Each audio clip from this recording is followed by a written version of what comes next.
High high আসসালামু আলাইকুম guys, আপনাদের সবাইকে আমার আরও একটা নতুন ভিডিওতে স্বাগতম। আমাদের রাস্তার কোলের এই জমির ধানটা লাগানো হয়েছে মাত্র 2 দিন, কিন্তু এরই মধ্যে এই আমাদের রাস্তার কোলে একটু জায়গা আছে ফাঁকা, যেইখান দিয়ে যাওয়া আসার পথ ছিল। তো এই জায়গাটা এখনও ঘেরা হয়নি, যার কারণে এই হাঁস ঢুকে হাঁসে ধানটা নষ্ট করে দিচ্ছে।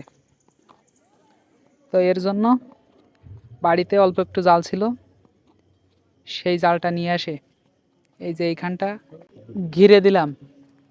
এখন এই ধানটা কেবলমাত্র লাগানো হয়েছে, যদি এখনই হাঁসে গোটাগুটি করে তো এই ধানটা আর ভালোভাবে হবে না। তো যার কারণে এইখানটা একটু ঘিরে দিলাম, এবং ওই যে সামনে দেখতে পাচ্ছেন ওই জায়গাটায় অল্প একটু জায়গা আছে, সেটাও ঘিরে দিতে হবে। কিন্তু এখন আপাতত জাল না থাকার কারণে ওই জায়গাটা ঘেরা হলো না।